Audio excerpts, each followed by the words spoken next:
Dear viewers, dear student friends, welcome back to your channel.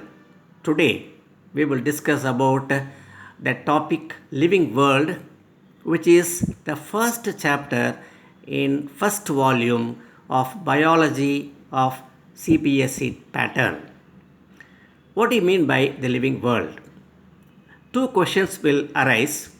One is scientific, another one philosophical.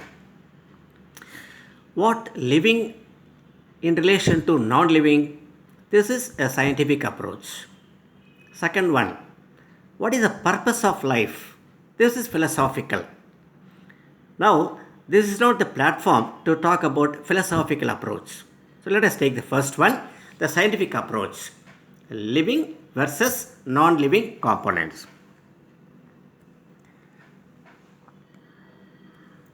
There are various characters to identify a living form. Let us take the first one, growth. All living organisms grow in mass. What do you mean by mass? Height, weight and volume. That is in 3 dimensions of any plant or any animal. The second, which is more closely related to growth, is a increase in number of individuals. Let us take amoeba, which is a unicellular organism. It divides into 2 by binary fission. But it is not the same if we take higher plants and animals, where growth and reproduction are 2 different events. They are not the same. So, let us go to the second one, reproduction, to see whether it is a distinctive character or not. When we talk about reproduction, what does it indicate? Production of progeny, that means young ones that resemble the parents, which may be of 2 types, sexual and asexual. If we say asexual, let us take fungus as example. They multiply and spread in millions. If we say sexual, it all takes place in higher forms, plants and animals. But there is a third category called no reproduction. There are some individuals who live in this world today, but they cannot reproduce. They cannot give rise to the progeny. What are they? Some examples, like a mule you have studied. A sterile work bee, a sterile worker bee. In the case of honeybee population, how many types are there? How many caste system is there? 3. The drone, we say male. The queen, which is a female. The third one, worker bee. So, such worker bees cannot reproduce. It is only the drone can reproduce with that of the queen bee. Same type we come across human population. There are some men and women who may be a couple, but they may not be able to give rise to the progeny. You call them as the infertile human couples.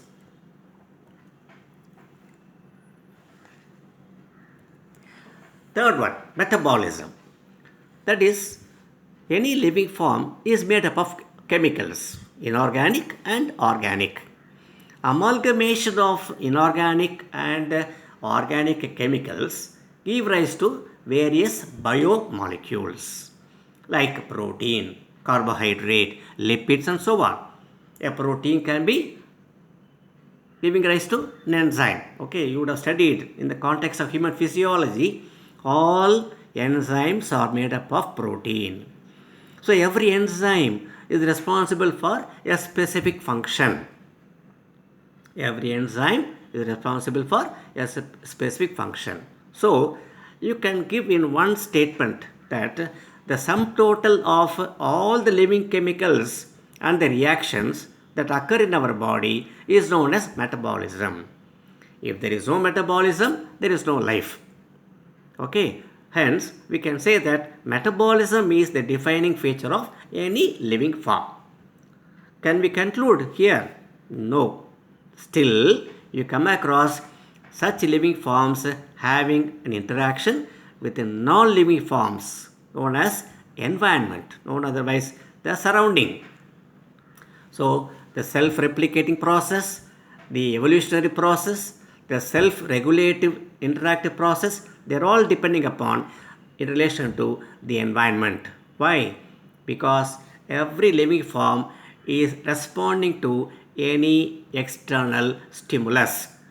Okay, the stimulus may be the light that surround a particular organism, temperature, it may be water, it may be a pollutant. Accordingly, the living form will show changes in its adaptive features as well as in its metabolic rate. So, metabolism is finally the defining feature of any life form or any living form. Now, let us go to the next part of this living world, what is a diversity.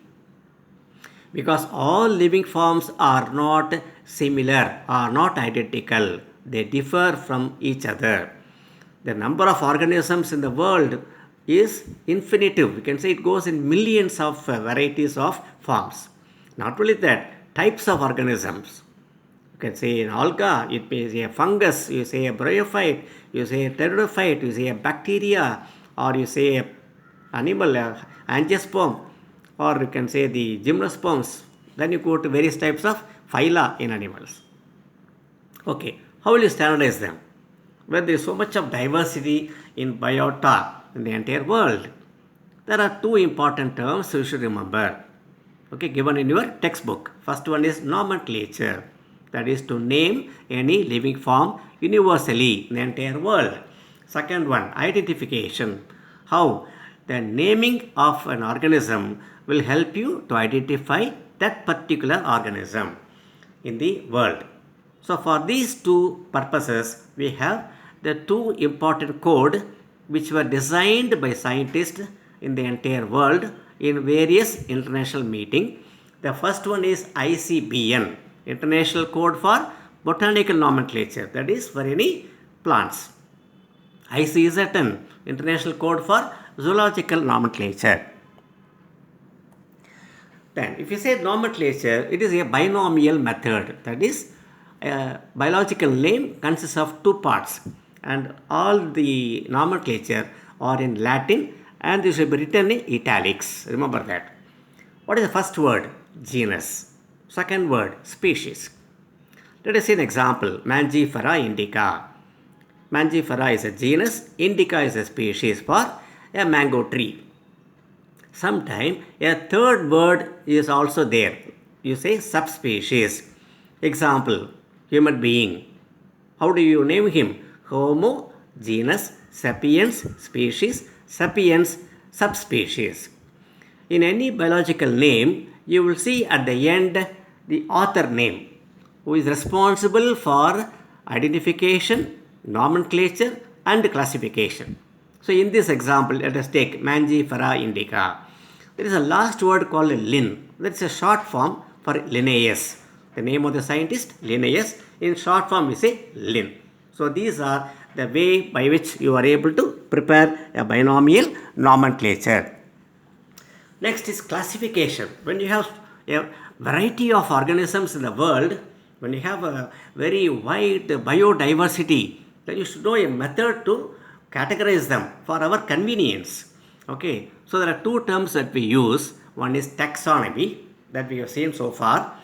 Second one is systematics. What is systematics? You arrange these diversified form in relation to the evolution among organisms. So arrangement and evolutionary relationship. These two should be remembered whenever you go for the term systematics. When you say taxonomy, remember the four terms: characterization, identification, classification, and nomenclature. Now, when you take taxonomy hierarchy, you would have seen when many individuals resemble each other, then you say a species. When many species have a higher rate of resemblance, you say genus, and so on. So you get species, genus, family, order, class, phylum, and lastly the kingdom. Okay, you might have studied 5 kingdom classification given by Whittaker. Now there are various taxonomical tools and techniques by which you are able to preserve any living form that has been identified, named, classified, characterized, and made in a perfect arrangement. Okay, if you take a plant, you are able to make a tool called herbarium. Okay, herbarium is a method to preserve a plant in a jar, or you are able to paste it on a specific sheet, or you are able to prepare the herbarium frames which can be kept for years together. Okay, you are able to have now even the herbarium preservations kept hundreds of years also. Then next one is botanical gardens. Here you keep the living plants in situ, that is in the garden itself, grow them, multiply them, so that any scientist can visit, any visitor can come and see the diversity of the plants in a botanical garden. This is second method, second taxonomical tool. The third one is a museum, that is you are able to preserve the bone structure, okay, or you can keep various parts of the body of an animal. You can preserve an insect as such with the help of entomological pin in a board and so on. We call them as the museum. Then the third one is called key. This is with the help of the characters a scientist is studying, he is able to prepare a couplet. What is couplet? Two statements. Statement 1, statement 2. So you call each statement as a lead. So with the help of the lead, you go to the next couplet, and so on, and finally you can arrive at a genus and a species. Next method of literature that is available for taxonomy is called monograph. For a particular species like Apis indica or a group of animals like honeybee, you can have a collection of information from various resources on any one taxon like Apis indica, or a group of animals which are resembling each other known as honeybee, and you prepare a detailed literature on that. That is called monograph. Next one is manual. So when you go to a museum, or when you go to a herbarium, or when you go and see a botanical garden, you need a manual to know what are the forms available there, how to identify them in a given area. Of course, there are other tools also. We say as a flora, you say as a catalogs, and so on and so forth. Okay, this is just a highlights of the chapter on the living world. Okay, have you understood?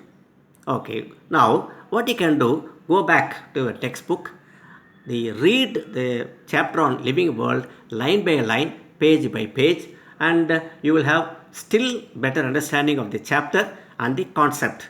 And you must make at least 2 or 3 readings of the chapter, and you must read that again after a period of time, maybe after a month or so, so that you are able to keep up all these terminologies in your memory.